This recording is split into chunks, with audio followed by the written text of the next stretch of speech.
For 12 years, our nation was afflicted with hear nothing, see nothing, do nothing government.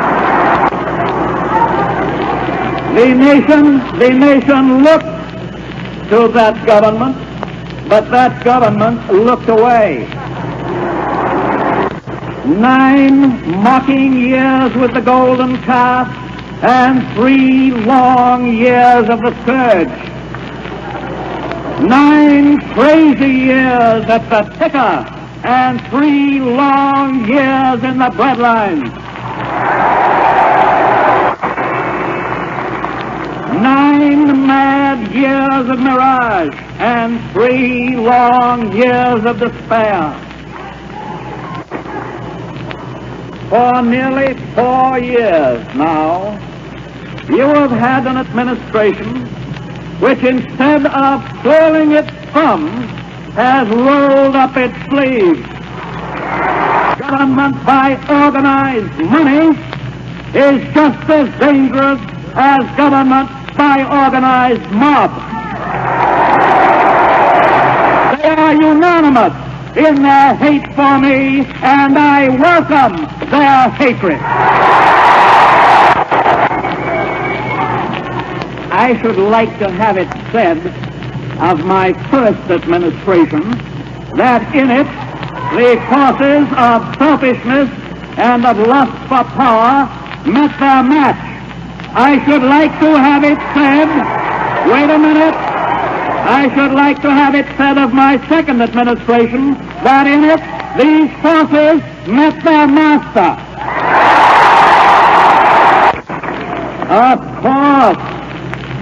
Of course we will continue to seek to improve working conditions for the workers of America.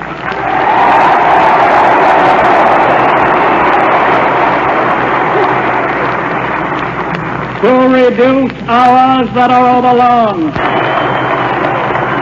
To increase wages that spell starvation. To end the labor of children and to wipe out sweatshops.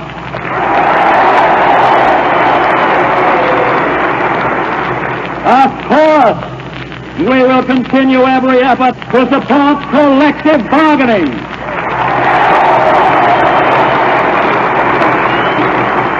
To stop unfair competition and to abolish dishonorable trade practices.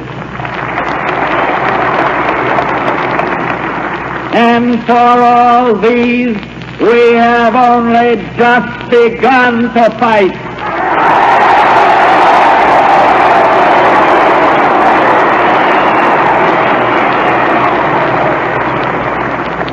Of course, we will continue to work for cheaper electricity in the homes and on the farms of America. For better and cheaper transportation, for low interest rates, for sounder home financing, for better banking, for the regulation of security issues, for reciprocal trade among nations,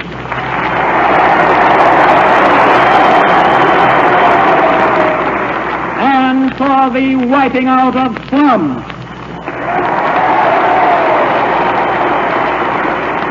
And my friends, for all of these, we have only just begun to fight. Of course, we will continue our efforts in behalf of the farmers of America. With their continued cooperation, we will do all in our power to end the piling up of huge surpluses which spell ruinous prices for their crops.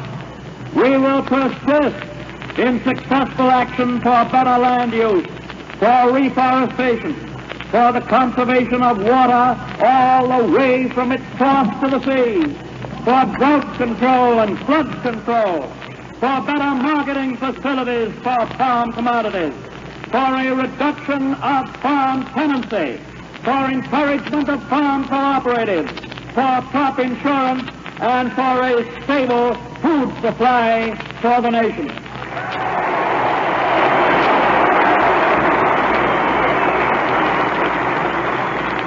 And for all these, too, we have only just begun to fight. Of course, we will provide useful work for the needy unemployed because we prefer useful work to the pauperism of the dole.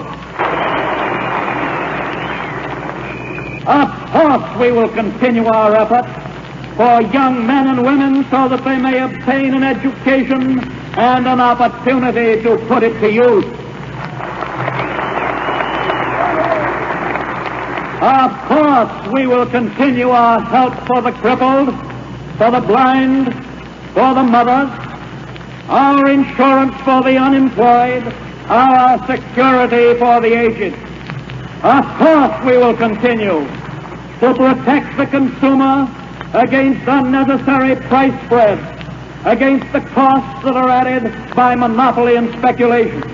We will continue our successful efforts to increase his purchasing power and keep it constant. And for these things, too, and for a multitude of things like them, we have only just begun to fight.